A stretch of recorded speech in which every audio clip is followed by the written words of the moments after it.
자, 오늘도 좋은 날입니다. 자, 우리는 특별히 사도 요한의 회복과 보수의 마지막 부분인 계시록 쪽에 와 있습니다. 특별히 요한복음에 대한 기본적인 말씀, 요한서신서, 이제 계시록에 대한 말씀이죠. 계시록은 이제 셋째 하늘 보좌에 계신 그 하나님께서 이 우주와 이 땅을 행정하시는 그러한 그림을 우리에게 보여주지요. 세상 사람들은 하나님이 어디인지도 모르고 설사 어디 계신지 알지라도 그분이 하시는 일을 정확히 알지 못합니다. 그러나 요한 계시록은 바로 셋째 하늘에서 바로 그분이 어떤 일을 행하신 것을 우리에게 보여줍니다. 바로 우리는 계시록을 통해서 영적인 텔레비전을 보는 것과 같이 세상 사람들은 볼 수 없지만 우리는 그것을 볼 수 있고 알 수 있는 그런 은혜가 함께한 줄 믿습니다. 이 계시록은 1장부터 22장까지 되어 있는데 어제 끝부분에 말씀드린 것처럼 아주 중요한 세 가지 항목이 있죠. 첫 번째는 1장과 2장에 바로 금촛대로 묘사한 7 교회에 대한 말씀이 쭉 기록되어 있습니다. 그 다음부터 이제 4장부터 20장까지는 바로 그 주님께서 3층천 셋째 하늘에서 그분이 모든 것을 행정하시는, 통치하시는 그러한 장면을 보여주십니다. 그리고 21장과 22장은 성경의 결론인 바로 새 예루살렘에 대한 그러한 계시를 우리에게 보여주는 줄 믿습니다. 그래서 이 계시록에 이 세 가지 중요한 항목을 보여주는데 이 첫 번째는 다른 내용이 아니라 바로 교회에 대한 말씀을 1장과 2장에 합니다. 모든 것은 이 마지막 책에 처음에 언급되는 모든 것은 아주 중요하고 귀한 것입니다. 이 마지막 책에 또 그의 처음에 시작되는 언급된 말들은 되게 중요한데 바로 사도 요한이 처음으로 언급하는 것은 교회였습니다. 우리가 볼 때는 그 셋째 하늘을 먼저 보여주고 셋째 하늘에서 일어나는 일들을 또 그 다음에 교회 이 땅에 보여주면 좋을 텐데 이상하게 사도 요한은 셋째 하늘에 계신 그리스도보다 이 교회를 먼저 언급합니다. 왜 그럴까요? 우리 하나님은 교회가 그분 눈에 가장 귀하고 아름다운 것입니다. 우리 하나님은 그 아들을 통하여 바로 교회를 얻으신 겁니다. 그래서 하나님 눈에는 교회가 아주 귀한 것을 알아야 됩니다. 보통 사람들은 3층천, 셋째 하늘의 비밀을 알고 싶어 하지만 사실 우리 하나님은 교회에 대한 관심이 더 많은 것을 우리가 분명히 알아야 될 줄 믿습니다. 성경을 보게 되면 이 하나님은 결국 새 예루살렘 성을 완성하시고 그것이 결국 이 땅으로 내려오는 것을 볼 수 있어요. 이 땅으로. 그래서 이 계시록 21장 10절과 3절에 보게 되면 이렇게 기록합니다. 성령이 나를 데리고 크고 높은 산으로 올라가 하나님께로부터 하늘에서 내려오는 거룩한 성 예루살렘을 보이니 보라 하나님의 장막이 사람들과 함께 있음에 하나님이 그들과 함께 계시리니 그들은 하나님의 백성이 되고 하나님은 친히 그들과 함께 계셔서 여기 보면 이제 하나님은 교회의 구성 요소인 바로 구속받은 하나님의 사람들과 함께 마지막에 함께 하십니다. 하나님은 셋째 하늘에 3층천에 혼자 계시는 것을 원치 않습니다. 그분은 결국 어떻게 해요? 이 땅으로 내려오십니다.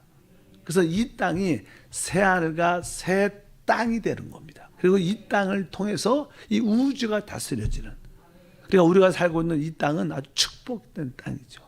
알다시피 우주에 많은 행성들이 있지만 진짜 생명이 있는 곳은 이 지구입니다. 지구. 정말로 생명도 얼마나 다양한지. 이곳은 바로 하나님의 생명을 마음껏 만들어내는 그러한 가장 귀한 곳인 줄 믿습니다. 어쩌든지 성경의 그 새 예루살렘이 이 땅으로 하나님으로부터 이 땅으로 내려와 이제 하나님과 사람이 함께하는 놀라운 역사. 그래서 바로 이 땅에 세워진 교회들이 아주 중요한 것을 우리가 알 수 있는 줄 믿습니다. 그래서 하나님은 셋째 하늘에 홀로 계시는 것을 원치 아니한다. 보통 우리가 외국을 많이 나가 있으면요, 자기 집에 대한 향수병이라는 게 있습니다. 외국에 있지만, 외국에서 일하고 있지만 항상 자기 집에 대한 생각이 늘 있고 집을 가고 싶은 그런 향수병이 있는데, 어떻게 보면 우리 하나님도 그런 영적인 향수병이 있죠. 하늘에 혼자 계시는 게 아니라 결국 그분도 이 땅에 이제 구속받은 모든 자들을 하나님의 교회로 만드시고 그들과 이 땅에서 함께하는, 그것이, 우리는 자꾸만 이게 하늘로 올라가고 싶은데 하나님은 어떻게 돼요? 내려오고 싶어 하죠. 우리가 그것을 성경적으로 이해할 수 있어야 됩니다. 그만큼 이 땅에 세워진 교회는 귀한 것이고 중요한 것입니다.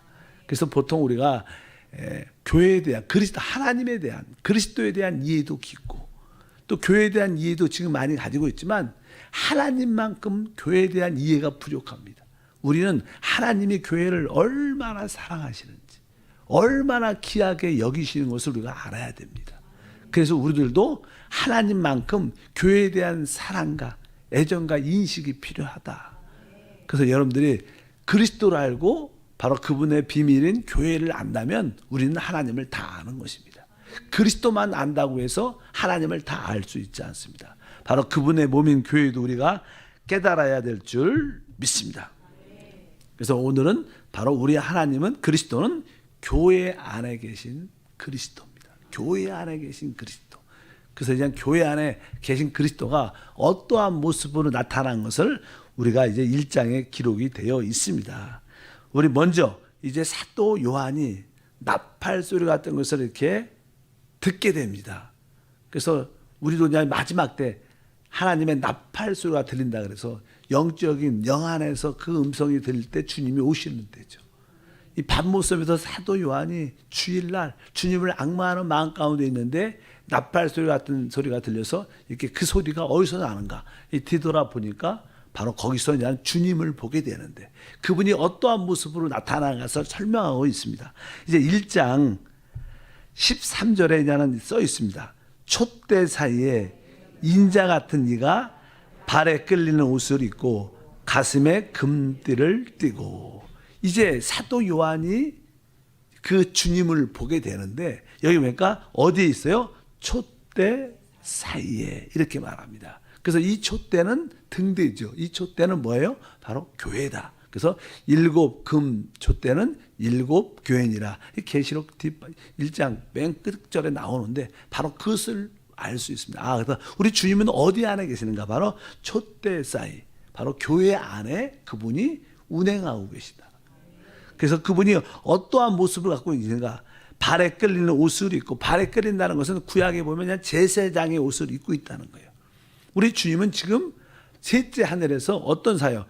제사장의 옷을 입고 제사장 사역을 교회 안에서 행하시는 줄 믿습니다. 뭐 제사장의 주된 사역은 하나님을 우리 사람에게 가져오고 또 사람을 하나님께 갖고 가는 그 중재의 역할을 하는 거죠. 제사장들이 하는 일은 다른 것이 아니라 하나님을 사람에게, 또 스스로 하나님도 죄인 사람이 올 수가 없기 때문에, 또 죄인도 갈 수 없기 때문에 바로 그 제사장을 통해서 사람을 하나님께 이끌어주는 주된 사역을 하는데, 오늘 말씀이니까 제사장 같은 옷을 입고 끌리는 옷을 입고 가슴에 어떻게 해요? 금띠를 띄었다. 보통 제사장들은 그 하나님의 사역을 감당해서 허리에다 띠를 띠죠. 보통 허리에다 이렇게 띠를 띠는데, 그것은 일을 하려는 능력, 힘을 비축하고 그렇게 집중하기 위해서 허리에다 띠를 떼는데, 오늘 보니까 바로 금띠인데, 금띠라는 것은 뭐 하나님의 신성한 하나님의 어떤 분위기를 갖고 있는 겁니다. 교회는 사실 하나님의 분위기가 있어야 돼요. 영적인 분위기가 있어야 될 줄 믿습니다. 그런데 그 금띠를 어디에 띄었냐? 가슴에 띄었다. 가슴에. 여기 가슴에 띄었다는, 가슴에. 뭐 가슴 하면 항상 우리는 뭐라고 느껴요? 사랑이죠, 사랑. 심장이 있으니까. 그래서 그분은 지금 교회를 돌보고 계신데, 그분은 뭐예요? 제사장으로서 사랑으로 돌보고 계신다. 그래서 우리가 교회 안에 오게 되면, 우리가 영 안에서 교회를 체험하게 되면 우리 주님의 그 큰 사랑, 놀라운 사랑, 변함없는 사랑, 영원한 사랑을 우리가 느끼게 돼요. 아, 하나님 나를 사랑하시는구나. 나를 붙잡고 계시는구나. 나와 함께 하시는구나. 그래서 우리 주님은 바로 교회 안에서 그 사랑의 분위기를 갖고 지금 우리를 돌보고 계시는, 우리 교회를, 바로 여러분과 저를 돌보고 계시는 놀라운 일을 행하시는 줄 믿습니다. 또 뒤에 보면 뭐 여기 자세한 항목은 다 알 수 없죠. 그냥 중요한 항목만 보는데 이제 14절에 보게 되면 그냥 그분의 눈빛에 대한 말씀을 하셔요. 그분이 교회 안에서 돌보시면서 어떠한 눈빛인가. 그의 머리와 털의 시기가 흰 양털 같고 눈 같으며 그의 눈은 불꽃 같고. 그분은 이제 가슴에는 하나님의 사랑으로, 신성한 하나님의 사랑으로 충만하게 교회를, 모든 성도를 돌보고 계실 뿐만 아니라 그의 눈빛은 바로 불꽃 같다, 이렇게 말씀합니다. 불꽃 같다. 눈이 아주 불꽃같이 우리의 모든 것을 다 뚫어보는 거예요. 주님이 한번 우리를 딱 쳐다보시면 바로 우리의 상태가 다 드러납니다. 우리는 그분 앞에서 감출 것이 없어요. 숨길 것도 없습니다. 그분을 보게 되면 우리 깊은 곳에 다 모든 내적인 동기, 순수하지 않는 모든 것들도 다 드러나는, 그분은 그러한 불꽃 같은 눈빛으로 우리를 또 보고 계신 것을 알아야 됩니다. 성경은 우리 계시록에 아까 5장 6절에 보게 되면 그분의 눈은 7눈이다 이렇게 표현해요. 7눈. 성경은 이렇게 기록하죠. 6절을 보니까, 5장 6절이니까 내가 또 보니 보좌와 내 생물과 장로들 사이에 한 어린 양이 서 있는데 일찍이 죽임을 당한 것 같더라. 그에게 7뿔과 7눈이 있으니 이 눈들은 온 땅에 보내주심을 받은 하나님의 7영이더라. 그러니까 우리 주님에게는 7뿔, 그러니까 7눈이 있다. 7눈이 어떤지 모르지만 무서울 것 같아요. 여러분들이, 제가 눈이 2개인데 눈이 하나로 딱 돼갖고 나타나면 더 무서울 것 같은데, 그게 예를 들어서 그런 뭐 만화 같은 거나 영화 같은 거 그럼 나와요. 눈 많은 건데 눈이 7개다. 그러면 뭐 이렇게 뒤에도 보고 앞에도 보고 위에도 보고 다 밑에도 볼 수 있는 그런 눈을 갖고 있는데 7눈을 갖고 계세요. 근데 그 7눈이 뭐냐 설명을 하고 있어요. 뭐라고 했어요? 이 눈들은 온 땅에 보내심을 받은 하나님의 7영이다. 그러니까 이 영은 공기죠, 공기. 그러니까 이 공기가 이 땅에 쭉 어디든지 있는 것처럼 바로 성령이 어디든지 계신 거예요. 그러니까 그분이 우리의 모든 것을 다 보고 우리와 함께하고 있다는 거예요. 그러니까 우리는 그분 앞에서 아까 말씀한 어떤 것도 숨길 수가 없다. 그래서 우리가 하나님을 기도할 때는 그분 앞에서는 철두철미하게, 아주 자세하게, 깊이, 아주 내 안에 있는 내적인 동기까지 주님한테 철저하게 자백하는 게 참 큰 축복입니다. 우리가 사람들한테는 또 내 자신한테는 감출 수도 있었지만 주님은 감출 수 없습니다. 그분의 눈빛은 불꽃 같다. 바로 그런 눈으로 우리를 보고 계십니다. 그분은 한편적으로 우리를 큰 사랑으로 우리를 품고 계시지만 또 한편적으로 우리의 모든 것을 주시하고 계시고 다 알고 계십니다.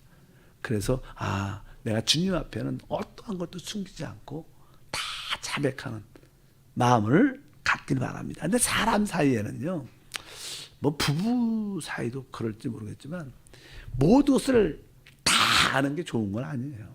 뭐 내가 어떠한 허물이 있는데 그것을 모든 사람한테 100% 다 자백하는 게 좋은가? 그렇지 않아요. 어떤 부분은 제가 봐도 어떤 부분은 그냥 말을 안 하는 게 어떻게 보면 상대방에 대해서 배려고 사랑이에요.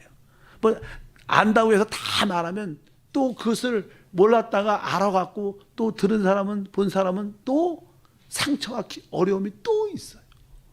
그러니까 주님 앞에는 철두철미하게 불꽃 같은 눈빛에 하는 모든 것을 자백해야 될 줄 믿습니다.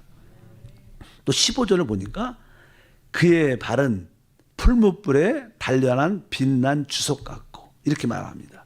또 그의 발은 풀무불에 단련한 빛난 주석, 그것은 다른 뜻이 아니라 그의 발은 심판을 하는 그런 발이라는 거예요. 그분은 바로 이렇게 단련되고 훈련된 그런 발을 갖고 계시기 때문에 바로 그분은 한편적으로 우리를 사랑도 하시고 그분의 눈빛으로 우리의 모든 것을 다 드러나게 하시고 또 우리에게 잘못된 부분은 바로 그분은 심판하시는 주님인 것을 알아야 됩니다. 그래서 하나님은 교회를 이렇게 돌보고 계신다는 거예요. 그래서 우리가 주님 앞에 참된 교회 앞에 참된 영 안에서 교회 실제 안에 이렇게 들어오게 되면 우리는 진짜 종종 하나님 앞에 엎어지게 되죠. 우리의 상태를 깨닫게 되면 하나님 앞에 자백하죠. 하나님, 나를 긍휼히 여겨 주시옵소서. 나는 너무나 가련합니다. 나는 너무나 부족합니다. 이렇게 하나님 앞에 그분의 빛난 눈빛을 통해서 우리 자신이 드러나니까. 그리고 한편적으로 우리는 하나님 앞에 철저한 회개를 하는 가. 그래서 우리가 참된 교회 앞에 오게 되면 하나님 앞에 엎어지게 되죠. 왜? 그분은 바로 심판하는 주석 같은 그런 발을 갖고 또한 계시기 때문에. 그래서 여러분들도 종종 이 교회 와서 말씀과 찬양과 기도 가운데 하나님이 나의 이 잘못된 부분을 다스리고 징계하고 계시나 이런 느낌도 한편적으로 교회 안에 있어요. 사랑으로 돌보는 것도 있지만 또 한편적으로 하나님의 다스림도 교회 안에서 내적으로 다 느낍니다. 하나님은 교회 안에서 이렇게 사랑으로 돌보시면서 우리의 모든 것을 다 드러나게 하시고 그 잘못된 부분에 대한 또한 하나님이 심판과 징계를 하시는. 그래서 우리는 주님 앞에 또 엎어지고 또 무릎 꿇고 통에 자복하고 하나님께 돌이키는 그런 모습을 갖고, 이것이 사실 진짜 사랑이죠. 다 좋다 해서 좋은 게 아니죠. 하나님은 교회를 돌보시면서 결국 무슨 일을 하시냐?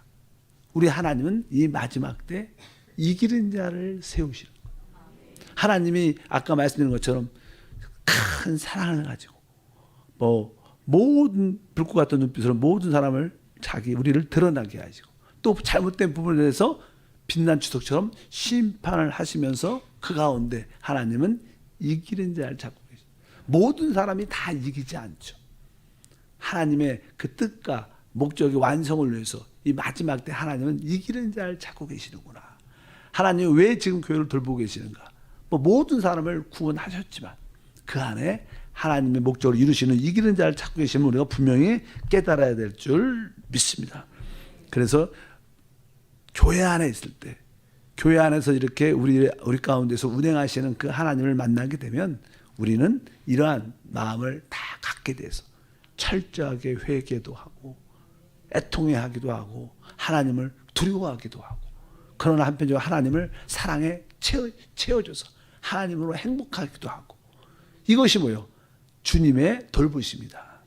그래서 한쪽으로만 너무 이렇게 치우치지 말고 그러면 또 사랑으로만 치우치지도 말고 또 하나님의 징계와 심판에만 너무 치우쳐도 안 됩니다. 하나님은 복합적으로 우리를 잘 세워나가 우리를 결국 이기는 자로 만드는 것이 하나님의 역사인 것을 분명히 깨닫기를 바랍니다.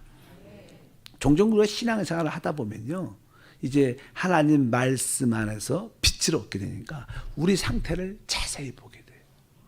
그러니까 나의 허물과 연약함과 잘못된 것이 보여지니까 우리는 실망할 수 있어요. 내 자신을 잠깐 보면 우리는 신앙적으로 실망합니다. 왜? 상태가 안 좋거든. 그렇잖아. 우리 자신이. 왜? 빛이 있으면 우리는 드러날 것이고 드러나면 우리 상태를 아주 적나라하게 볼 수밖에 없어요. 그러면 내 안에 선한 것이 진짜 없다는 것을 알게 돼요. 근데 너무 그런 거에 한편적으로 그런 빛 안에서 우리 자신의 상태를 봐야 되겠지만 또 하나님 눈에는 바로 우리가 어떻게 해요? 교회가 순수한 금촛대예요. 하나님 볼 때는 교회는 거룩한 곳이고 하나님 볼 때는 영광스러운 거예요. 하나님 교회를 그렇게 사랑하시니까 한편적으로 너무 우리 상태를 깊이 봐서 그것은 우리가 자백하고 회개하고 돌이키면 되는 거지, 거기에 연연해서 거기에 붙잡혀 빠지면 안 된다는 거예요. 우리 상태의 약함들을 볼 수는 있지만 거기서 하나님께 돌이키고 다시 한번 하나님이 우리를 그렇게 귀하게 여기고 사랑으로 돌보신다, 그런 은혜도 느껴야 되는, 같이 동시에 갖고 있어야 되는 거예요.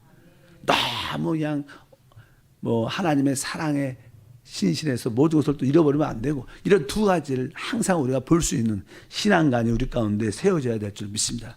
잘못된 상태를 볼 때마다 회개하고 돌이키고 또 한편적으로 하나님이 나를 이렇게 사랑하시는구나, 이렇게 돌보고 계시고 나를 이기는 자로 세워주시는구나, 감사하다. 이렇게 항상 우리 주님은 교회를 돌보시고 계시고, 지금 우리 하나님은 어디 계시는가?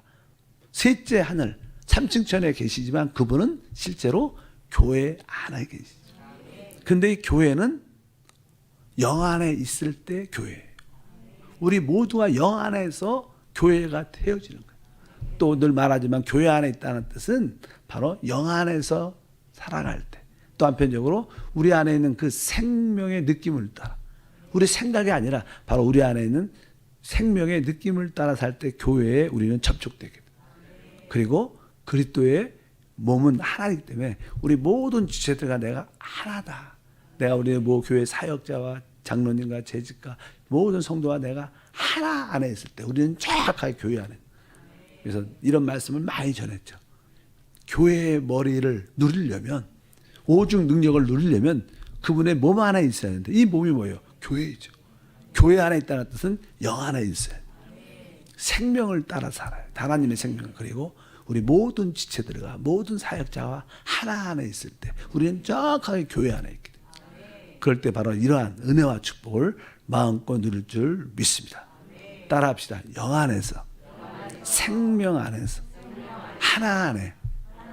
이렇게 여기에 있을 때 여러분들은 사실 교회 진짜 실제를 갖게 돼요. 뭐 영 안에 있지도 않고 생명을 따라 살지도 않고 하나됨 하나도 있는데 그냥 교회만 출석한다고 교회에 있는 전혀 별개. 그래서 종교 안에 있는 거, 종교 안에. 참된 교회 안에. 그리스도의 몸 안에 있다는 것은 하나님. 그래서 여러분들이 영 안에 있기를, 하나님의 생명을 따라 살기를, 하나됨 안에서 봉사하기를 축복합니다. 하나님 감사합니다. 다시 한번 계시록을 통해서 하나님의 교회가 얼마나 하나님 눈에 귀하고 하나님의 목적인 것을 깨닫게 도와주셔서 주님이 교회를 사랑하신 것처럼 우리도 그만큼 교회에 대한 인식과 사랑이 가득하게 하옵소서. 교회 안에 있을 때, 바로 영 안에서, 생명 안에서 하나 안에 있을 때 참된 교회의 체험을 갖게 되는 줄 믿습니다. 하나님의 그 금띠로 가슴을 묶고 있는 큰 사랑도 체험하고, 주님의 불꽃 같은 눈으로 우리를 드러내는 것을 체험하고, 또한 심판하시는 주님도 체험하게 하셔서 사랑과 심판의 놀라운 하나님을 마음껏 누릴 수 있도록 축복하사 그 결과 우리 모두가 이기는 자가 되게 하소서. 주 예수 이름으로 기도함나이다. 아멘. 하늘에 계신